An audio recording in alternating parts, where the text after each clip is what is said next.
મોટી વાત છે અને એ ક્યારે પૂરા થાય એમ્પ્લોયને 10 વર્ષ એક કંપનીની અંદર, તો એના માટે એના પાછળ બહુ મોટો હાથ હોય છે કંપનીમાં. તો એવા કેવા માણસોનો હાથ હોય છે કંપનીમાં, તો જ એ એમ્પ્લોય 10 વર્ષ પૂરા કરી શકે. તો એના માટે એક તો બોસ અકરમ સર, HR સિકંદરભાઈ, મેનેજમેન્ટ ટીમ મુસ્તફાભાઈ, એ બધાએ બહુ સારું એવું મને સપોર્ટ કર્યો છે. અને એ જો સારા હોય તો જ એક એમ્પ્લોય 10 વર્ષ પૂરા કરી શકે, નહીંતર એ 2 થી 3 વર્ષમાં નીકળી જાય. એટલે એ બહુ સારું છે. અને બીજી કંપનીમાં આવા બોસ પણ મળવા આપણને મુશ્કેલ છે અકરમ સર જેવો.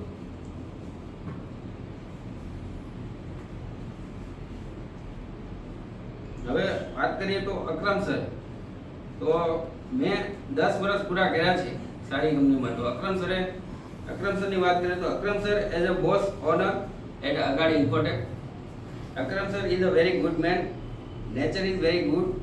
એ પણ મેં આ 10 વર્ષની અંદર જોયું છે. આવું નેચર બીજી કોઈ કંપનીમાં બોસમાં મળવું બહુ જ મુશ્કેલ છે. If any difficult situation, Akram sir personally call to me, હાલચાલ પૂછે છે. ફાધરની તબિયત હોય, કોઈ મેડિકલ પ્રોબ્લેમ હોય, કોઈ પણ મારા તરફથી કોઈ પણ ડિફિકલ્ટી હોય તો અકરમ સર પર્સનલી મને કોલ કરે છે. સિકંદરભાઈ પણ પર્સનલી કોલ કરીને હાલચાલ પૂછે છે. ફાઇનાન્શિયલ કન્ડિશનનું પણ પૂછે છે. તો પણ હું એના માટે પણ હું તેમનો આભાર માનું છું. સો સર, એ પણ એક મોટો બેનિફિટ છે. એના કારણે પણ કંપનીમાં લોંગ ટર્મ એમ્પ્લોય ટકી શકે છે. એ પણ એક મોટો બેનિફિટ છે. પછી આપણે જોઈએ તો આપણે 1 મિનિટ એક્સ્ટ્રા ભરીએ કંપનીમાં તો પણ અકરમ સર આપણને સેલરી પે કરે છે. એ પણ એમ્પ્લોય માટે એક બેનિફિટ છે. અને જોવા જઈએ તો એના માટે પણ એમ્પ્લોય લોંગ ટર્મ માટે કામ કરે છે કંપનીમાં.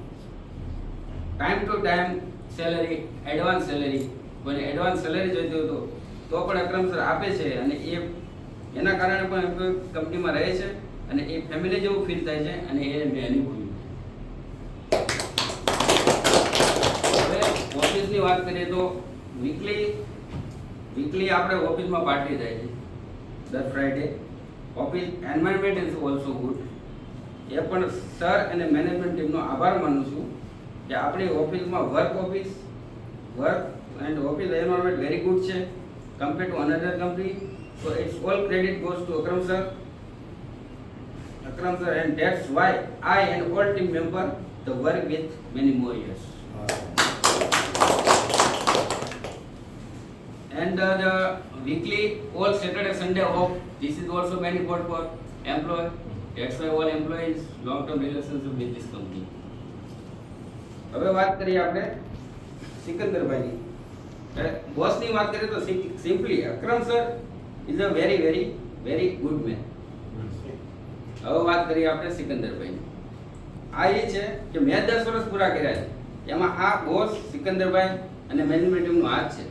તો એના રોલ કેવા છે એ હું મારા એક્સપિરિયન્સ શેર કરું. અકરમ સરના આવા રોલ છે કંપની માટે, એમ્પ્લોય માટે આવું કરે છે અને મારા માટે ફાયદાકારક છે, એમ્પ્લોય માટે ફાયદાકારક છે. એટલે 10 વર્ષની હજી ઘણા વર્ષ આમાં નીકળી જાય એવું આભાર. સિકંદરભાઈનું આપણે જોઈએ તો એ પણ એક વેરી ગુડ મેન છે. જે પણ મને કંપનીમાં બહુ સપોર્ટ કર્યો છે તેમને પણ સિકંદરભાઈએ.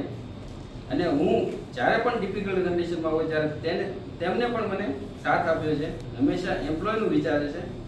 દૂરથી આવતા હોય કે ફેમિલીમાં કોઈ પણ પ્રોબ્લેમ હોય તો પર્સનલી કોલ કરીને સિકંદરભાઈ પણ મારી ટેક કેર કરે છે. તો સિકંદરભાઈનો પણ હું આભાર વ્યક્ત કરું છું. સિકંદરભાઈ is a part of Agadi Infotech. કંપનીની પાછળ બહુ સખત મહેનત કરે છે તે પણ મેં જોયું છે. સિકંદરભાઈ મેં 10 વર્ષથી કામ કરું છું. સિકંદરભાઈ કંપની પાછળ બહુ મહેનત કરે છે. Is a part of Agadi Infotech. હવે આપણે વાત કરીએ મુસ્તફાભાઈની મેનેજમેન્ટની. મુસ્તફાભાઈ is also very good man like મૌલાના. એને મૌલાના તરીકે જ બોલાવું છું. મેં એના પાસે બહુ બધી હેલ્પ લીધી છે. મુસ્તફાભાઈ ઇંગ્લિશમાં પહેલેથી લાસ્ટ સુધી બહુ બધી હેલ્પ લીધી છે. હજી સુધી મુસ્તફાભાઈ મને કોઈ ના પાડી નથી. પર્સનલી મુસ્તફાભાઈ ઇઝ ગુડ મેન. બસ એક સલાહ છે મુસ્તફાભાઈને, બાઇક થોડી ધીરે ચલાવો. હવે અહમદભાઈની વાત કરીએ. અહમદભાઈ આપણા સ્વભાવ બહુ શાંત છે. અહમદભાઈનો ડેઈલી અપડેટ રહે છે મારી અને ટીમ પાસેથી. તો એમાં અમને પણ શીખવા મળે છે. મારી પાસે 3 થી 4 કે 10 પ્રોજેક્ટ હોય, 7 પ્રોજેક્ટ હોય, તો મારી પાસે અપડેટ લેવા આવે અમૃતભાઈ, તો મને પણ ખબર પડે કે મારે કયો પ્રોજેક્ટ કોને દેવો, મારું પણ એમાં ઇમ્પ્રુવમેન્ટ થાય છે. કયો પ્રોજેક્ટ પહેલા કરવો, કેટલી સ્પીડમાં છે, ક્લાયન્ટ રિક્વાયરમેન્ટ છે. તો અમૃતભાઈનું બહુ સારું કામ છે. વીકેન્ડમાં પણ અમૃતભાઈ મેસેજ ક્લાયન્ટને ફોરવર્ડ કરે છે, અમને પણ કોલ કરે છે. તો તેમનો પણ હું આભાર વ્યક્ત કરું છું. અને તેમનું પણ કામ સારું છે અને કોઈ એમ્પ્લોયને પણ કોઈ પ્રેશર આપતા નથી. તો એના કારણે પણ એમ્પ્લોય કંપનીમાં 10 થી 15 વર્ષ 20 વર્ષ ટકી શકે છે. એટલે આ વાત એ થઈ કે એમ્પ્લોય 10 વર્ષ કઈ રીતના કંપનીમાં કાઢે, તો આ રીતના કાઢે છે કે management team, boss, everything is good. હવે આપણે ટીમની વાત કરીએ.